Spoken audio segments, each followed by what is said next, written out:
પંચમહાલના શહેરા તાલુકાના તાડવા ગામની એક તાલિબાની સજાનો વિડીયો વાયરલ થયો। આ વિડીયોમાં બે યુવકોને દોરડા વડે ઝાડ સાથે બાંધી ઢોરમાર મારવામાં આવ્યો।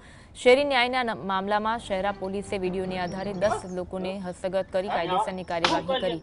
પોલીસ તપાસમાં જાણવા મળ્યું કે શહેરના મીઠાપુર ગામમાં રઈજી પુનાભાઈ નાયક અને પિન્ટુ ભલાભાઈ નાયક તાડવા ગામની યુવતી સાથે પ્રેમ સંબંધ ધરાવતા હતા અને બંને પ્રેમી યુગલો અમદાવાદ ભાગી ગયા હતા। યુવતીના સંબંધીઓએ બંને યુવક યુવતીઓને અમદાવાદમાંથી અને તાડવા ગામે બે યુવકોને ઝાડ સાથે બાંધી માર માર્યો તેમજ યુવતીઓને પણ લાકડી વડે માર મરાયો। પોલીસે ગુનામાં વપરાયેલા કાર પણ કબજે કરી અને ફોરેન્સિક મદદથી વધુ તપાસ હાથ ધરી છે।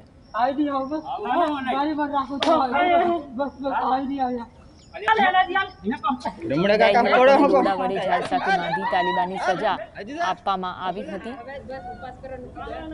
વાયરલ વિડીયોના આધારે શહેરા પોલીસે 10 શખ્સોને હસ્તગત કર્યા હતા। પ્રેમ સંબંધના કારણે માર મારવામાં આવ્યું હોવાનું સમગ્ર તપાસમાં બાબત સામે આવી હતી। વાયરલ વિડીયો શહેરા તાલુકાના તાડવા ગામનો હોવાનું સામે આવ્યું છે।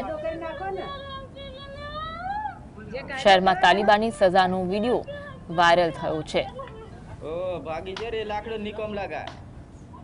બે યુવકોને દોરડા વડે ઝાડ સાથે બાંધીને તાલિબાની સજા આપવામાં આવી હોય તેવો વિડીયો વાયરલ થયો છે।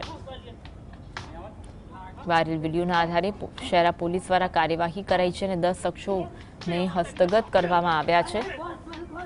પ્રેમ સંબંધના કારણે માર મારવામાં આવ્યો હોવાનું તપાસમાં સામે આવ્યું છે।